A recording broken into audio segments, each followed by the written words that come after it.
Hello everyone, I'm NTom64, And I'm THD. and welcome to the HellfireComms playthrough of Castlevania for the Nintendo Entertainment System. I believe this originated on the Famicom Disk System, but fuck it, we are back at Gaijins, so we're gonna play the English version of the game. Little bit of backstory.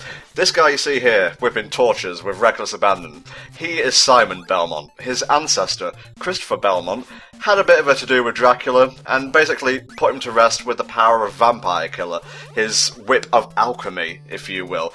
But, you know, cultists, they like to revive Dracula, so here we are, 100 years down the line, doing the same damn thing again, wandering through Castlevania, Drax Fortress, to take down the Lord of Darkness. Yeah, talk about a family business, because, this game sets up the whole, centuries-long battle between Dracula and the Belmonts. And you mentioned Christopher Belmont, being an earlier predecessor. And you were talking about his whip of alchemy, and then later on we get another game, Lament of Innocence. That was in, 2000 whatever on PS2.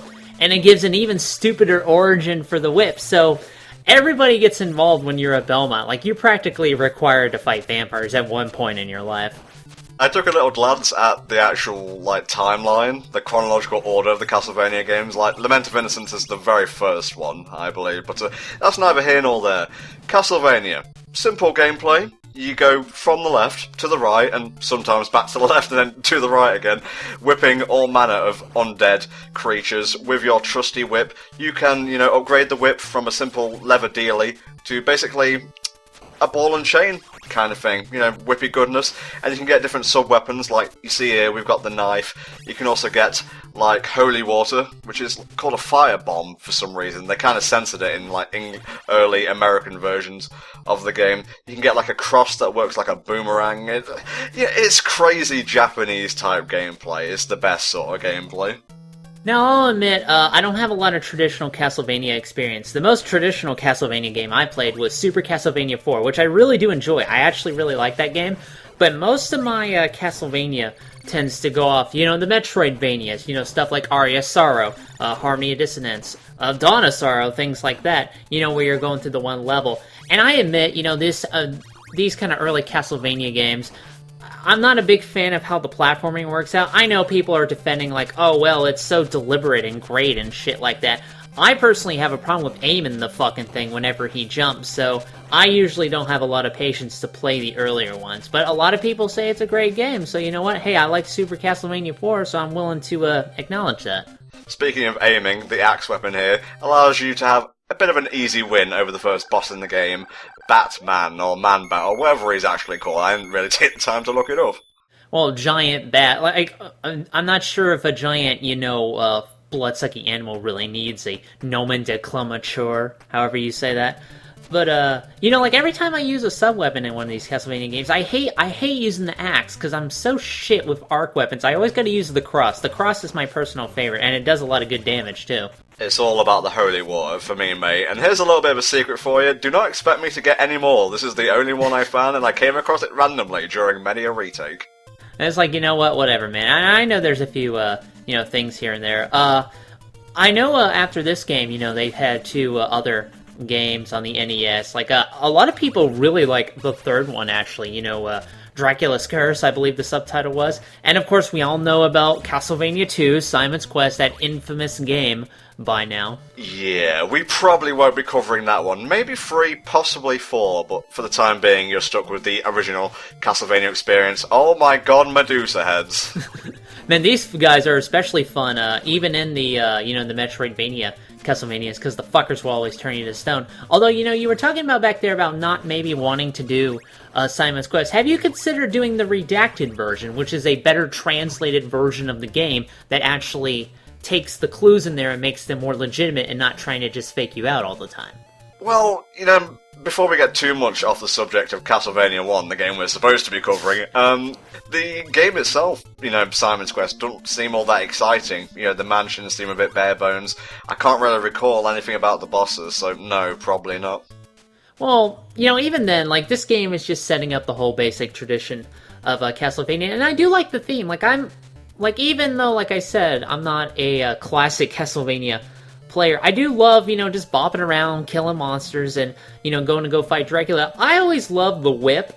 Like, that's such an underappreciated weapon, don't you think? Because, like, most of the protagonists in these kind of games, they always got swords or axes. But you don't see a motherfucker going around with a chain whip killing these guys, you know what I'm saying? Of course, it's a magic chain whip, but still. You ever play fight with your friends as, like, kids, and you whip them with, like, a shoelace or something? That shit hurts. Now, imagine that with a spike ball on the end. Oh my god, damage personified. Well, I mean, in real life, it turns out, like, you know, whips are actually pretty unwieldy to use, especially, like, a chain one. Like, a leather one, you know, I can kind of see, but even then, like, always in Dungeons & Dragons games, the whip is, like, the worst piece of shit weapon, but you want to use it because it's so fucking cool. It's just a shame, really. I can just imagine if I had actually owned an NES and played this as a kid. Oh, I'm a vampire killer. No, Tom, you're hurting your friends. Stop it. The only console I had was a Genesis, but they did have a Castlevania game on there with a whip, so there you go. You may have noticed we're picking up hearts. In any other game, this would be your health. Here, that is replaced by wall chicken, and hearts are your ammunitions for the sub-weapon. So, pick up as many as you can. You will need them. Here we're going to make use of the TikTok stopwatch, that's not its real name, but I'm embellishing it, to completely destroy the Gorgon/Medusa Queen. Now, a lot of this game is actually inspired by, you know, classic horror films. You know, we have the Medusa here. We have other classic, you know, horror movie villains. Dracula, of course, being the main villain at the end. And, you know, later on we'll see when we get to the credits, a lot of the names there are actually kind of comedic name interpretations of people who were associated with horror films in real life. They removed that from later versions. This game got ported everywhere, by the way. I'm just going to say that now. Like, I could have sworn, and I didn't find evidence of this, but I could have sworn there was actually a version of this game for, like, MS-DOS. I know it's been available on Japanese computers, but I think, like, an actual MS-DOS version exists. I don't know. If anybody finds anything like that, please let me know. I'm loving the contrasting colours of blue and orange here, and I may be cribbing on Egoraptor's sequelitis thing a bit when it comes to commentary, but that was honestly a very good video of his. I enjoyed that quite a bit. Yeah, what happened? Okay, let's get off this subject. I was trying to make a positive comment, and you have to bring it back to the negativity. These sorts of stages, as we're going forward, will, like Helldragon said earlier, teach you about deliberate movement. You don't want to be hasty when it comes to moving Simon Belmont throughout the environment, because, especially in the case of, like, Hunchbacks and the Skellywellies here, you will learn the value of haste very quickly when you're launched backwards into a pit. Yeah, I hate the recoil in some of these games. Like, even in, what is it?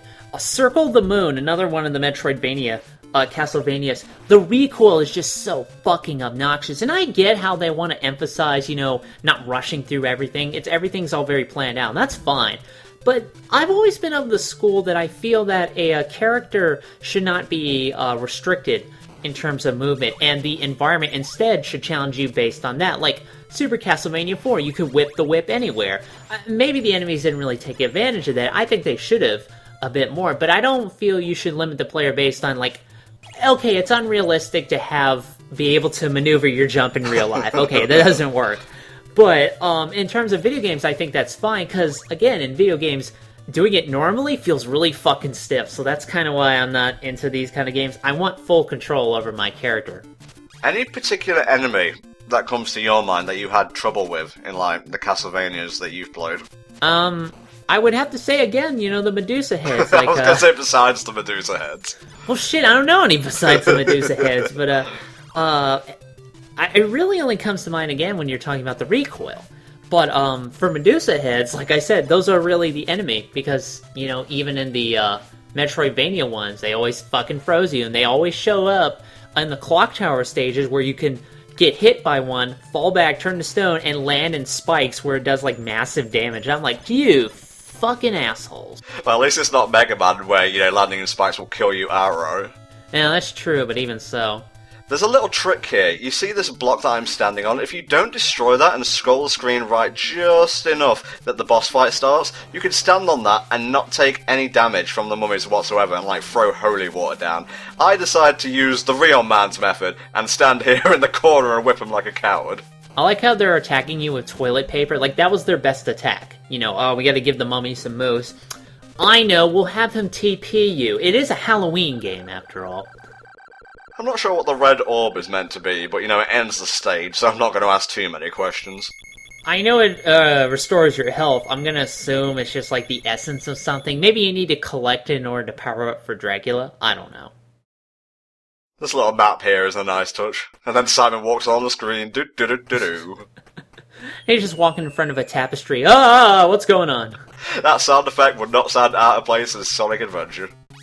Yeah, especially with this game, really trying to play up how realistic it is compared to games like, Mario, Zelda at the time. The last stage I always had a bit of trouble with. This one in particular is very tricky. If you have access to the stopwatch still, that will come in very handy to put these mermen at bay. God, they're annoying. Yeah, I can see how, again, you're using the holy water to surprising effectiveness to actually kind of handle a lot of the stuff coming up, which is making me see the holy water in a new light. Now, of course, I think we would be remiss to not talk for a little bit about the possibility of Simon Belmont appearing in Smash Brothers. Just a little bit. Just a little bit. Do you think it would be a good representative for the NES, considering how much of an impact Castlevania has had in fleshing out Nintendo's, library? Yes. Good. I don't know why you have such a boner for Simon Belmont when you prefer the more Metroidvania type of games. What do you prefer, like Soma Cruz? Well, Soma Cruz, I do like him, but honestly, Simon is way more iconic of Castlevania as a whole, and considering he was in way more games than Soma, I think he's a better choice. Well, if you want to play Simon Belmont right now, there is that one game where you can play as Simon, you can play as Solid Snake, you can play as Optimus Prime, you can play as Tyson from motherfucking Beyblade. Oh yeah, I remember that. What was that called? Dream Mix... Mega Mix Fighters or something? Something along those lines, yeah. I never really thought the knife was that great. That's just kind of the thing you pick up and then you fucking get rid of it as soon as you can when you get the cross, Wall Chicken restores your health, pick it up wherever you can, it will always be found in blocks, so happy hunting. I always love how, these games, early on, they're focusing so much on score. You get bags of money, but all that gives you is points. Like a modern Castlevania, you can use the money to buy upgrades. Oh, I wanted to get that rune so badly, and what the runes do, they allow you to have an extra shot of your sub-weapon. So if you have the 2 rune, you can fire 2 holy waters at a time, and then if you get the 3, you can fire 3 at a time. Very handy overall. This is Frankenstein and Igor. I recognized Frankenstein's monster, but I didn't recognize the guy on top of his head. I thought it was a flea man. The typical Castlevania enemy. Oh, flea men are also annoying besides Medusa heads. I'll actually add on to that. Yeah, they will teach you the value of positioning. I just call them hunchbacks, personally. Man, that's a really long countdown. Really, really long. The adventure continues, I guess. I like to think this is kind of like a precursor to the map in the Metroidvania. It's I don't understand the decision. I'm sure somebody has already talked about this. The decision to turn Castlevania into a one-level kind of thing. Do you have you played many of those, or does your experience tend to lean more towards the classic Castlevanias? I have played Castlevania 1, this one obviously, otherwise I wouldn't be doing a playthrough of it. I have played... Yeah, it's weird, where did this come from? I've played Dracula's Curse, I got up to the last level of that, put it down, and haven't gone back to it since because the game did things to me emotionally that I'm not comfortable with. And that's pretty much the extent of my Castlevania knowledge. I'm basically the opposite of you, I'm more classic than Metroidvania. I don't know, I just prefer that other style more. One game, Castlevania game that I do not prefer, actually, is Lords of Shadow, which is surprisingly fucking boring. Yeah. And it's this really crappy Americanized reboot of the series. They put out a sequel that was kind of ass, I heard. The 3DS game was fucking lame. I played a demo of that, and it was just... Oh, it was crap. And now I don't know what's happening to Castlevania. I really want it to come back. I don't know if it's going to have more games. I don't know if they're ever going to cover the Battle of 1999 that they were talking about RSR. Where the fuck is that game? I want to play that one. Yeah, well, I'm sure there's other series that want wars covered, but we just gotta take what we're getting, I guess, what with Konami being Konami at the moment. Now, have you ever run into a situation where, you had a sub-weapon, and then you accidentally picked up another sub-weapon you didn't want? Yeah, and it was a knife. Of course it had to be a knife. Always the fucking knife. You may be wondering what's the deal with these red skelly wellies. They can't be destroyed outright. At least, I think you can use the holy water to destroy them completely, but mostly once you hit them with the whip, they'll reform like a few seconds later. But in that few seconds that they're down, you should be making your merry way. I don't think it shows up in this game, but I know it shows up in Simon's Quest. Does this game have the Flame Whip in it by any chance? Because you're picking up these numerical Roman numeral symbols, and those power up your whip's power and length. So does it ever become a Flame Whip at one point? No, the Roman numerals power up the amount of items you can throw at any given time, or what can be on screen at any given time, and then you have the normal whip upgrades. I think I'm at max right now, so I don't think there is a Flame Whip in the first game, no. Okay, because, like, the Flame Whip seems to have become the iconic, whip power-up. And then, I noticed how, like, at the beginning it kind of started as a normal whip, actually. And then later on, we got the more popularized chain whip kind of thing. Because they're probably sitting there and they're going, I guess hitting a guy with a leather shoelace doesn't really work. I guess we better make it metal.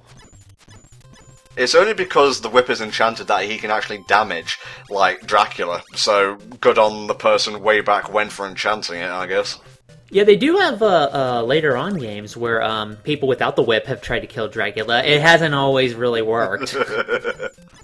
Like, they could take him down, but without the vampire killer designed to kill vampires. Dracula will just come back and be like, what, is that the best shit you got? I think it's about time we discuss the music of the game. I forget the composer's name, but I think it's a she, and I believe this was her very first, piece of composition, or, compositional work, and I gotta be honest, it kinda hit it out of the park for the first one. Castlevania has always had, fantastic music. It gets remixed all the time, but a lot of the songs are just, they fit the tone so well. And that composer you were mentioning, I believe, in this game, in the American version, she was credited as James Banana. You'll see it in the credits, based on James Bernard, who also worked on a classic horror film. I believe it was also Dracula.